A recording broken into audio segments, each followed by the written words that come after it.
Hello বন্ধুরা, এটা আমার বোনের মেয়ে। কদিন আগেই গেছিলাম আমি বাপের বাড়ি, সেখান থেকে ছোটো মাসির বাড়িতে। তো দেখো, মাসির বাড়িতে ঢুকেই দেখলাম কি সুন্দর বেগুন গাছ। এই ছোট্ট ছোট্ট বেগুন হয় না, ঝুরি বেগুন যেগুলো। তারপর দেখো পেঁপে গাছে কি সুন্দর পেঁপে হয়েছে। আমি আর লোভ সামলাতে পারলাম না, ভিডিও তো করতেই হবে বলো। ভিডিও না করলে না চললে। এটা আমার মাসির বাড়ি।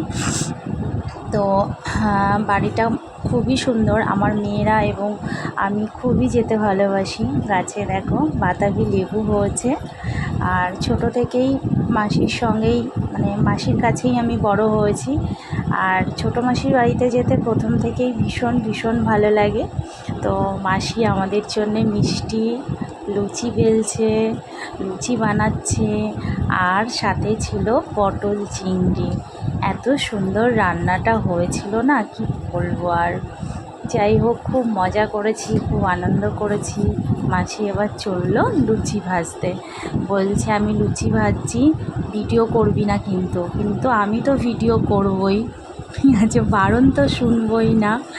কারণ বারণ কী করে শুনবো বলো, ভিডিও করব না, মাসির বাড়ি গেছি, সেটা তো হয় না, তাই না বন্ধুরা? তোমাদের সাথে শেয়ার করব। দেখো কি সুন্দর ফুলকো ফুলকো লুচি ভাজছে। আর এত সুন্দর সুন্দর লুচি, সেটা আমি দেখাবো না সেটা কি করে হয়। ব্যাস গরম গরম লুচি আর পটল চিংড়ি, সাথে 3 রকম মিষ্টি, ব্যাস খাওয়া দাওয়া হলো। খুব মজা হলো, খুব আনন্দ করলাম। আর আমার মেয়েরাও ভীষণ ভালোবাসে। মানে ছোটো মাসি আমাদের কাছে একটা ফেমাস, একটা অন্যরকম। এই যে খেতে বসেছি, এই টাইমে আমি একটা রিলস বানাচ্ছিলাম। তো মাসিকে বলেছি তাকাতে, যে মাসি তাকাও তাকাও।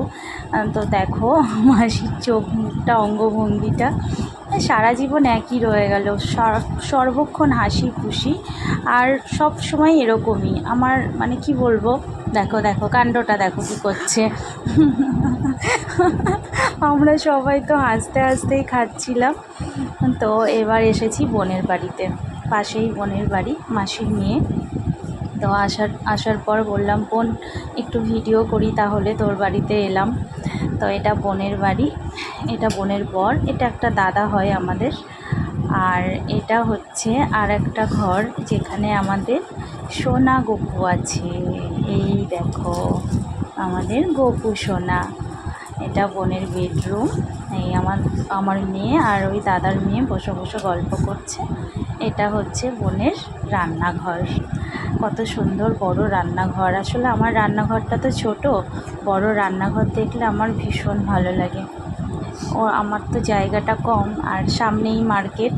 দেখো একদম বাড়ির সামনেই মার্কেট। তো ভালোই মজা হলো, ঘোরা হলো। কেমন লাগলো জানিও সবাই।